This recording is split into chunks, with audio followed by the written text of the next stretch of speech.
Welcome to NCIX Tech Tips. Today's episode is all about storage spaces, the innovative new way to save your data safely using Windows 8. We're also going to cover the ideal drive choice for storage spaces and why we went with the Western Digital Green Edition hard drive.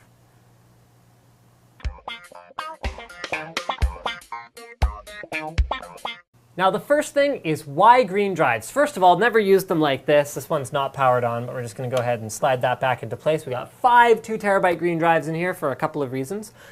Why green drives? Green drives have lower power consumption, lower noise, and are actually more environmentally friendly than even the last generation green drive. There's a new green drive on the block that has a whole bunch of different advantages. So a couple things.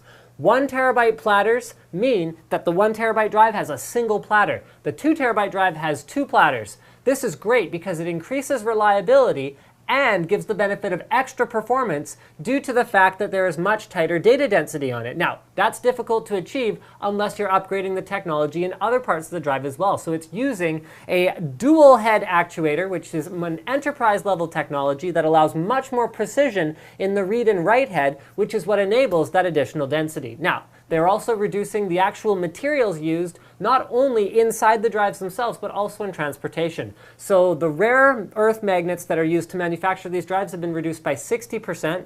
And even things like packing materials, I've shown you guys pictures on Twitter of the boxes that hard drives come in. Instead of shipping 20 drives per box, WD is now shipping 25 drives per box with these new hard drives. Auto sector align is another feature that's especially cool for Windows XP operating system users. It's basically a utility that runs once automatically when you first create a partition to make sure that the 4K sectors are aligned with legacy operating systems that don't necessarily recognize 4K sectors properly and will cause performance degradation if the partition's not aligned. Now, last thing I want to mention, this is really cool, is the fact that these new green drives also feature 3D active balance. So 3D active balance, we first saw it with the red drives as well as the enterprise level drives. What it essentially does is it is WD's way of determining if the spindle is balanced in all the different dimensions, all the different ways it can move, which reduces vibration. Especially for storage drives and RAID drives and enterprise drives, this is important because they have a very good chance of being near another drive, and those vibrations can be passed from drive to drive. Without further ado, I'm going to show you guys how to use storage spaces. Now, if you guys remember Windows Home Server, which I talked about a lot, you'll know that I liked Windows Home Server a lot. And there was one really big reason that I especially liked it. So we need more storage all the time, and we need better ways to attack this whole storage issue.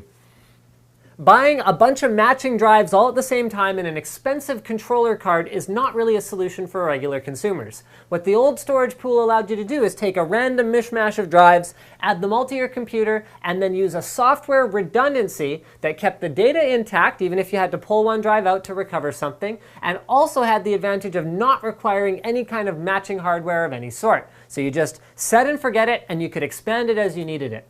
They removed that feature from Server 2011, Windows Home Server 2011, but it has now been added in a slightly different form to Windows 8. Every edition of Windows 8 comes with storage spaces, so the more storage you need, the more you're going to like this particular feature.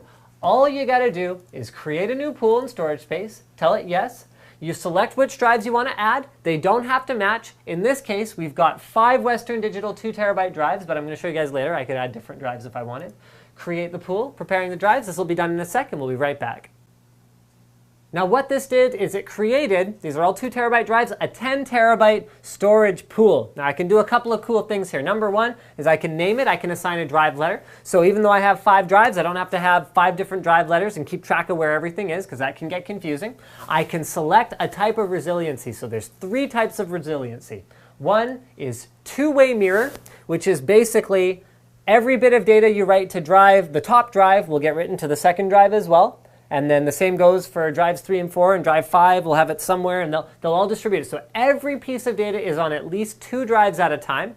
The next one is three-way mirror. So that way every piece of data, every photo you store in this pool will be on 3 drives at a time, so it could sustain up to 2 physical drive failures without causing any issues. And the last one is parity. This is really cool. Again, it's all cool because it is a software RAID 5 that is very flexible. It can be expanded, and mostly it can be expanded as you need more storage, which is really, really neat. So we're going to go ahead, we're going to create a parity volume. And we have some options down here. It tells me the total pool capacity is 9 terabytes, 9.09, so that's 10 terabytes, but rounded down. Size, maximum. So I can say I want a maximum size of 50 terabytes. Okay, that's cool. Create a storage space. We'll be back in a moment. Now what I've done is I've added up to 50 terabytes of storage to my system, and Windows will let me know when it's time to add more drives. But Linus, you might say, I've only got 5 or 6 storage bays in my tower. However, am I going to add more drives to it? And I would tell you guys the answer is quite simple, because not only does the matching of the drives not matter, the matching of the interface doesn't matter either. The solution is easy. Check this out. I've got a MyBook Thunderbolt Duo, which has 2 3 terabyte drives inside it. Connected it using Thunderbolt. I can put up to 6 of these in a daisy chain, and all of a sudden I can have more expansion than my head could even handle before it explodes. So all I gotta do is say, oh, okay, I've filled up the however many terabytes of storage I've already created for myself. I need to add drives. I select a couple unformatted drives, add the drives to the storage pool, and a couple minutes later, they will be added and they will be integrated into that structure that has all of the data, parity bits being calculated, or the mirrors enabled without any hassle and completely transparent to the end user. Now, is storage spaces perfect, and is it a free solution that's a pure replacement for a high-end hardware RAID card, especially for something like RAID 5, which is very compute intensive in terms of writing the data because it has to do a lot of calculations? The answer is no. So even with our 7-drive array, we're getting around 50 megabytes per second with our disk speed test for writes, and over 200 megabytes per second on reads, which means that you have quick access to your data, but in terms of actually writing stuff to your storage space, it might not be perfect. So now what I'm going to show you guys is how storage spaces can be used to create a very flexible storage arrangement. So check this out, guys. I deleted my original storage pool. I'm going to create a new storage pool with all 7 of my drives again. And this is a really cool trick. I'm going to create different storage spaces on the same pool. So I'm going to say, okay, that parity thing, yeah, is good because I get more storage space out of it. If I have 3 drives, I get the same storage that I would get out of 2 drives. And then one of them is reserved for calculating that redundancy. But the performance is not fast enough, especially for things like my, big media files or whatever else. So I'm going to go, okay, so I've got a total of 14.5 terabytes of storage overall here. And I'm going to go, okay, I'm going to use part of it for a 2-way mirror. And then I can go, okay, I want 3 terabytes of 2-way mirror. All I got to do is click 3 terabytes, 2-way mirror, and then I'm going to call this my 2-mirror storage space. That'll be drive letter D. So that mirror is for performance data that doesn't need to be all that secure. Then I'm going to go, okay, now I got my precious memories. I got my photos that I really don't want to lose. I want a 3-way mirror for that, so I can take 2 losses. No big deal. I'm going to create a storage space. I've still got 7.27 terabytes of storage left. Maybe I don't have a ton of photos. I'm going to allocate 1 terabyte for that storage space. I want a 3-way mirror. Here we go. That's going to be storage space Z. And we're going to call it Photos. Create storage space. And finally, I'm going to recreate that storage space using parity mode. Create storage space. We're going to call this one Archive or something like that. So this one, we don't care about the performance. We're going to call that drive, Q, parity. And we're using the rest of the storage that was in our drive pool for that one. Create storage space, and we can even set that one again to 50 terabytes or something like that, so the OS can continue to warn us when it's time to add more drives. That gives us a fast, functional storage space for our high-end media files, a super secure storage space for our precious memories, and finally, a slow but efficient and cost-effective way to archive data. Now remember, guys, none of this redundancy is a substitute for backups. You should still have a separate machine, preferably in an off-site location where you're doing backups, especially for something that's very, very important to you.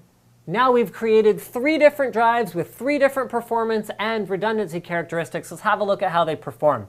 So our two-way mirror is able to write at 123 megabytes per second and read at 145 megabytes per second. That is perfectly acceptable for what we're trying to do with it.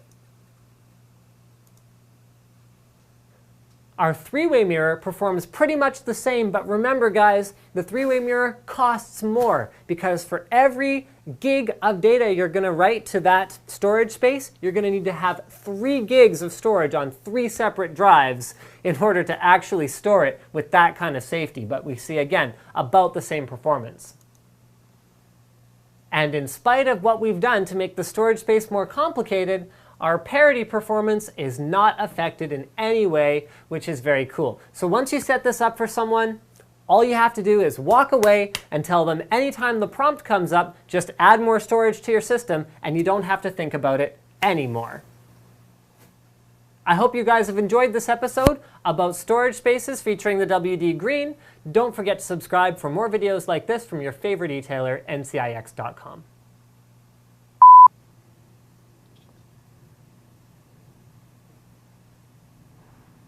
Oh, actually, no, let's do a different shot instead. I changed my mind. But Linus, you might say, I've only got this many storage bays in my... It's okay.